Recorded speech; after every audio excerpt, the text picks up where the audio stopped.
क्षेत्र में शुक्रवार को मां शीतला की पूजा अर्चना की गई। टाबरिया ने ठंडा झोला देई मेरी माए सेडल सेडल शीतलाए मां जैसे लोकगीत गाती महिलाएं व युवतियां शहर की सुबह शीतला धुरा, अशोक स्तंभ, वाल्मीकि बस्ती एवं पंडितपुर स्थित शीतला माता मंदिर में पहुंची तथा ठंडी पकवान का मां को भोग लगाते हुए मनौतियां मांगी। कल सुबह से ही शीतला माता के मंदिरों में श्रद्धालुओं का आना शुरू हो गया, जो दोपहर तक अनवरत जारी रहा। मंदिर में महिलाओं ने रात की बनी पकवान व पूजा सामग्री की थाली सजाकर मंदिर आई तथा माता शीतला की पूजा अर्चना करते हुए सुख समृद्धि व निरोग रखने की कामना की। गुरुवार की रात शीतला मंदिरों में रात्रि जागरण का आयोजन भी हुआ। घरों में लोगों ने शुक्रवार को ठंडा भोजन ग्रहण किया। वहीं महिलाओं के विशेष त्योहार गणगौर की तैयारियों में शुक्रवार को नवविवाहिताएं व युवतियां व्यस्त रही। समाज की बुजुर्ग महिलाओं के सानिध्य में नवविवाहिताओं व युवतियों ने शुक्रवार की शाम पक्की गणगौर का निर्माण किया। होली के दूसरे दिन से 16 दिवसीय इस त्योहार के पूजन का कार्य प्रारंभ हो जाता है, लेकिन बासुड़ा के दिन पक्की गणगौर का निर्माण करके पूजन शुरू किया जाता है। अब शनिवार से क्षेत्र में गणगौर का बंदोरा निकालने की परंपरा शुरू हो जाएगी। इसी के साथ सुबह व शाम के समय गणगौर माता की कर्णप्रिय गीतों की आवाजें भी सुनाई देगी, जो गणगौर के दिन पूजा अर्चना के बाद संपन्न होगी। अधिकांश नवविवाहिताएं गणगौर की पूजा अपने पीहर में आकर करती है।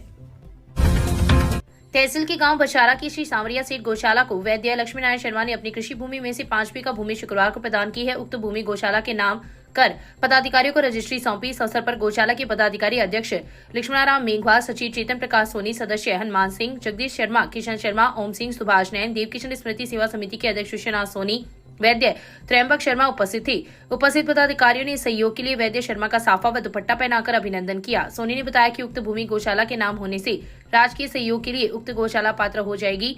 उन्होंने कहा कि पूर्व में भी शर्मा द्वारा अपने पिता सांवरमल की स्मृति में राजकीय औषधालय को भूमि प्रदान कर भवन का निर्माण करवाकर राज्य सरकार को सुपुर्द किया था।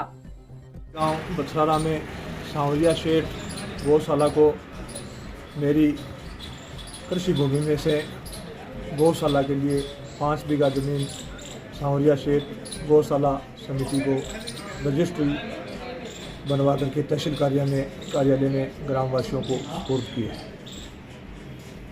बीघा जमीन कृषि भूमि है, जिसमें सांवरिया सेठ गौशाला आज के बाद में जो भी काम में लानी चाहिएगी गौशाला के लिए, उसके लिए अधिकृत है। रजिस्टर्ड कागज तैयार करके दे दिए गए। आपका शुभ नाम? वैद्य लक्ष्मी नारायण शर्मा। धन्यवाद।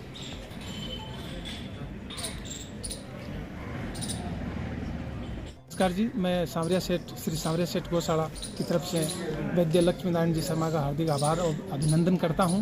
कुछ समय पूर्व हम गांव के 20-30 लोग वैद्य जी के पास गौशाला में आर्थिक सहयोग के लिए आए, तो वैद्य जी ने कहा कि मैं आर्थिक सहयोग 1 लाख या 2 लाख दे सकता हूं। आपकी गौशाला कहाँ संचालित है, गौशाला के बारे में पूरी जानकारी ली और फिर इन्होंने कहा कि मेरी पैतृक जो कृषि भूमि है उसमें से मैं 5 बीघा ज़मीन दे दूंगा, तो उससे आपको गवर्नमेंट की तरफ से, राज्य सरकार की तरफ से 1 करोड़ रुपये का अनुदान और नियमित गायों का अनुदान आपको मिलता रहेगा, जो सेवा काफ़ी समय तक रहेगी। और उन्होंने आज इसकी रजिस्ट्री करवा दी, इसके लिए बहुत बहुत आभार। और इनकी तरफ से अपने गांव बछरारा में आपके पिताजी की स्मृति में, श्री सांवरमल जी शर्मा की स्मृति में एक आयुर्वेद औषधालय बनाकर गवर्नमेंट को दिया है। बहुत बहुत धन्यवाद। सरपंचों ने एसडीएम रामकुमार वर्मा को शुक्रवार को ज्ञापन देकर राजदेसर पंचायत समिति सृजन करने की मांग की है। ज्ञापन में उल्लेख किया गया है कि राज्य सरकार के आदेशानुसार चूरू जिले को मरु राजस्थान में करने पर 2000 की आबादी पर ग्राम पंचायत बननी है, जिसके अनुसार अनुमानित पंचायत समिति रतनगढ़ के 60 के लगभग ग्राम पंचायतें बनाई जा रही है। लेकिन जानकारी में आया है कि राजनीतिक कारणों के चलते राजदेसर में पंचायत समिति नहीं बनाई जा रही है, जबकि पंचायत समिति रतनगढ़ का क्षेत्र बहुत बड़ा है और कई पंचायतों की दूरी मुख्यालय से 40 किलोमीटर है, जबकि राजदेसर में तहसील कार्यालय, पुलिस थाना, नगर पालिका, सहायक अभियंता, बिजली व पानी के कार्यालय है। ज्ञापन में मांग की है कि राजदेसर को नवगठित पंचायत समिति का प्रस्ताव बनाकर जिला कलेक्टर को भिजवाया जाए, ताकि कई ग्रामीणों को राहत मिल सके। इस अवसर पर सरपंच दातार सिंह, भानीराम मेघवाल, राजेंद्र सिंह, गोमती देवी, परमेश्वर लाल मेघवाल, मनोज कुमार शर्मा, जगदीश सहू सहित कई लोग उपस्थित थे। ज्ञापन में एसडीएम साहब को ज्ञापन दिया है कि राजलदेसर को पंचायत समिति बनाई जाए। हमारा क्षेत्र मरु क्षेत्र में सम्मिलित होने के बाद 2000 आबादी तक ग्राम पंचायतें बनेगी, जिसमें अनुमत 60 ग्राम पंचायतें से ज़्यादा बन रही है। तो राजलदेसर एक विकसित क्षेत्र है, शहर, जिसमें तहसील, थाना, आईन ऑफिस और सहायक अभियंता ऑफिस भी राजलदेसर है। हमारी ये मांग है कि राजलदेसर को अगर पंचायत समिति बनाई जाती है तो जो यहाँ से 50 किलोमीटर तक हमारी ग्राम पंचायत आलसर जो पड़ती है, जो 50 किलोमीटर दूर है, तो हमारे क्षेत्र और राजलदेसर पूरे क्षेत्र को इससे लाभ मिलेगा। हमारी यही गवर्नमेंट से मांग है। इसके विषय में एसडीएम साहब को ज्ञापन दिया है कि हमारी राजलदेसर को पंचायत समिति बनाई जाए। तो हमारी प्रशासन से, कलेक्टर साहब से यही मांग है कि राजलदेसर जो तहसील बन चुकी है अब उसको पंचायत समिति बनाई जाए, जिससे आसपास के आमजन को, ग्रामीणों को राहत मिले। इसलिए हमारी सरकार से ये महत्वपूर्ण मांग है। धन्यवाद। जगदीश साहू, सरपंच प्रतिनिधि लाचड़ सर। अभिभाषक संघ रतनगढ़ ने राजदेसर अस्पताल में डॉक्टरों की रिक्त पदों को भरने एवं इस मांग को लेकर 32 दिनों से चल रही अनिश्चितकालीन धरने को समाप्त करवाने के लिए मुख्यमंत्री भजनलाल शर्मा के नाम एसडीएम रामकुमार वर्मा के माध्यम से शुक्रवार को ज्ञापन दिया है। अभिभाषक संघ के अध्यक्ष एडवोकेट मनीष शर्मा के हस्ताक्षर युक्त ज्ञापन में उल्लेख किया गया है कि राजदेसर राजकीय सामुदायिक स्वास्थ्य केंद्र में लंबे समय से डॉक्टरों के रिक्त पद चल रहे हैं, जबकि इस अस्पताल में 30 गांवों के लोग उपचार करवाने के लिए आते हैं। चिकित्सालय में 60 डॉक्टरों की पोस्ट है, जिसमें मात्र एक चिकित्सक अपनी सेवा दे रहा है, जबकि अस्पताल में 500 रोगियों का आउटडोर है। डॉक्टरों के अभाव में इस अस्पताल में आने वाले रोगियों को अन्यत्र रेफर करना पड़ता है, जबकि इस समस्या के समाधान के लिए अस्पताल के बाहर पिछले 32 दिनों से अनिश्चितकालीन धरना जारी है। इसलिए इस अस्पताल में डॉक्टरों की अविलंब पोस्टिंग करवाई जाए। ज्ञापन देने वालों में एडवोकेट आशुतोष पुरोहित, हरीश जशेल, करणी सिंह, देवेंद्र चोटिया, महेंद्र सैनी, गौरीशंकर हरिद्वाल, धीरेन्द्र शर्मा, सोनू जांगी, निरंजन चौहान, सुभाष दहिया, रवि रणवीर सहित कई वकील उपस्थित थे। सर के अंदर रतनगढ़ विधान क्षेत्र की आम जनता जो है 32 दिन से अस्पताल में चिकित्सक लगाने की मांग को लेकर आंदोलनरत है। सरकार और प्रशासन दोनों का ध्यान जनता की इस मांग पर नहीं जा रहा है और राजनीति के जाल में उलझकर वहाँ की जनता की जो वाजिब मांग है, स्वास्थ्य और शिक्षा का जो आम आदमी का जो मूल अधिकार है, उससे वंचित करने का कुछ चक्कर षड्यंत्र चल रहा है, जिसके विरोध में अभिभाषक संघ रतनगढ़ ने वहाँ की जनता की मांग के समर्थन में आकर ये मांग पत्र दिया है कि अविलंब प्रभाव से राजलदेसर के अस्पताल में चिकित्सकों की नियुक्ति की जानी चाहिए। ये जनता के हित का मुद्दा है, ये जनता के मानव अधिकार का मुद्दा है, ये मूल अधिकार का मुद्दा है, ये संवैधानिक अधिकार का मुद्दा है। और इसलिए अभिभाषक संघ रतनगढ़ जो है ऐसी मांग के ऊपर वकील समुदाय है वो चुप नहीं रह सकता है और इसी बात को लेकर हमने सरकार को ज्ञापन दिया, चेतावनी दी है कि जनता की अगर मांग नहीं मानी गई तो फिर अभिभाषक संघ रतनगढ़ जो है प्रभावी कार्य करने के लिए मजबूर रहेगा। धन्यवाद।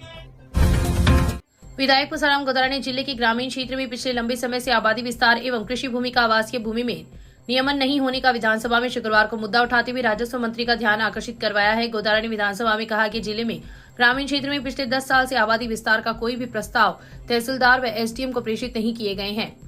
आराजी राज सिवाय चक्र भूमि नहीं होने का हवाला दिया जाता है। आबादी एवं कृषि भूमि का आवासीय भूमि में नियमन नहीं होने के कारण कई लोग गांव के समीप खातेदारी जमीन पर प्लॉट खरीदकर आवास बना लिए हैं तथा 30 से 40 वर्ष से वहां पर रह रहे हैं। अब से ऐसे गांव की आबादी से चिपटी कृषि भूमि पर आवासित हो गए हैं। पूरे कस्बे में लोग आबाद हो गए हैं, लेकिन मूल खातेदार की खातेदारी निरस्त कर आवासीय लोगों को निर्धारित दरों पर रुपए देने को तैयार होने के बावजूद भी पट्टे जारी नहीं किए जा रहे हैं, क्योंकि खातेदारों ने रुपए पहले ले लिए हैं और अब वे एनओसी नहीं दे रहे हैं। कई जगह राजस्थान काश्तकारी अधिनियम में मामले तहसीलदार व एसडीएम के पास विचाराधीन है और गांव के लगभग 30 से 40% आबादी चक्कर काट रही है। यह गंभीर विषय है। इन लोगों को पानी व बिजली का कनेक्शन नहीं मिल रहा है और नहीं पट्टे मिल रहे हैं। शहर की वार्ड संख्या 39 में पिछले कई दिनों से मटमेला पानी आने से उपभोक्ता काफी परेशान है। समस्या से परेशान लोगों ने पार्षद एवं विभाग के अधिकारियों को अवगत करवाया है, लेकिन आज तक समस्या का समाधान नहीं हो पाया है। मामले के अनुसार वार्ड 39 निवासी हरिप्रसाद महर्षि के घर से लेकर नंदलाल नाई के घर तक गली में पेयजल आपूर्ति के दौरान मटमेला पानी आ रहा है। मोहल्ले के पार्वती देवी नाई, हाजरा बानो, पुष्पा देवी नाई ने बताया कि वार्ड में शाम 5 से 6 बजे तक पेयजल आपूर्ति विभाग द्वारा की जा रही है। एक समय हो रही पेयजल आपूर्ति के दौरान पिछले 15 दिनों से मटमेला पानी आ रहा है, जिसका उपयोग किसी भी कार्य में नहीं किया जा सकता। मोहल्ले के लोगों ने शुक्रवार को पार्षद साबिर तेली को अवगत करवाया तो उन्होंने अधिकारियों से समस्या की शिकायत की। पार्षद की शिकायत पर जेएन रेखा गौड़ मौके पर पहुंची तथा वार्डवासियों की समस्याओं को सुनते हुए पानी को देखा। जेएन ने वार्डवासियों को शनिवार तक समस्या समाधान करने का आश्वासन दिया है। 4 दिनों से लापता 27 वर्षीय युवक की लाश गुरुवार की शाम कुंड में मिली। पुलिस ने शव को बाहर निकालकर जिला अस्पताल की मोशी में रखवाया, जहां शुक्रवार को पोस्टमार्टम के बाद लाश परिजनों को सुपुर्द कर दी है। एएसआई रामनिवास ने बताया कि दाऊसर निवासी श्रवण जाट ने रिपोर्ट दी कि उसका 27 वर्षीय भतीजा हरिराम पुत्र सुखाराम जाट मार्च को जोधपुर जाने का कहकर घर से निकला था। जोधपुर पहुंचने के बाद 17 मार्च को उससे बात हुई थी, लेकिन उसके बाद से उसका फोन बंद आ रहा था, जिसकी शिकायत पुलिस को की। 20 मार्च को पुलिस ने अपनी कार्यवाही करते हुए हरिराम की मोबाइल की लोकेशन ट्रेस की तो मोबाइल की लोकेशन गांव सैला स्थित पुरानी जोड़ी की आई, जहां पर पुलिस एवं परिजन पहुंचे तो कुंड में हरिराम की लाश तैरती हुई मिली। पुलिस ने मृतक के चाचा श्रवण की रिपोर्ट पर मर्ग दर्ज कर लाश का पोस्टमार्टम करवाकर शव अंतिम संस्कार के लिए परिजनों को सुपुर्द कर दिया है। ये हरिराम सनोप सुक्काराम जाति जाट निवासी दाऊद सर का था। ये कुछ 16 तारीख को घर से जोधपुर जाने के लिए तय की गया था, तो फिर उसका 17 तारीख से फ़ोन बंद आ रहा था। घर वालों ने उसकी लोकेशन वगैरह निकाली तो दाऊद सर के पास एक जोड़ी है, उसके अंदर कुंड में गिरा हुआ मिला। उसके बाद उस बॉडी निकाल करके यहाँ हॉस्पिटल में रखवाई और हॉस्पिटल में उसका आज सुबह पोस्टमार्टम करवा कर लाश का और उसके वारिसान को सुपुर्द करती, जिस पर मर्ग दर्ज करवाई।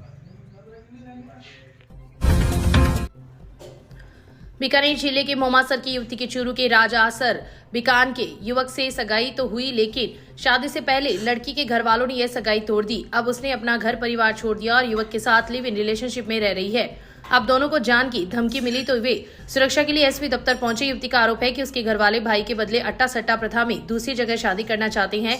गांव मोमासर की 20 वर्षीय पिंकी प्रजापत ने बताया कि 5 साल पहले उसकी जान पहचान राजासर बीकान निवासी 25 वर्षीय अशोक प्रजापत से हुई थी। 3 साल पहले अशोक के बारे में अपने घर पर बताया और उससे शादी करने की इच्छा जाहिर की, लेकिन घर वालों ने शादी करने से मना कर दिया। पिंकी ने भी अशोक के साथ शादी करने की जिद पकड़ ली तो 6 महीने पहले पिंकी के घर वालों ने अशोक के साथ उसकी सगाई कर दी। दीपावली के आसपास दोनों की शादी होनी थी, लेकिन इससे पहले ही पिंकी के घर वालों ने यह सगाई तोड़ दी। पिंकी ने बताया कि उसके भाई के बदले में परिवार के लोग उसकी दूसरी जगह शादी करना चाहते थे, इसलिए उन्होंने अशोक के साथ की गई सगाई को तोड़ दिया। उसने बताया कि उसने अपने घर वालों को समझाया भी था, लेकिन जब वह नहीं माने तो उसने अपना घर छोड़ दिया और अशोक के साथ लिव इन में रहने लगी। पिंकी के घर वालों को जब इसका पता चला तो उन्होंने दोनों को जान से मारने की धमकी दी डाली, इसलिए दोनों सुरक्षा के लिए एसपी दफ्तर पहुंचे हैं।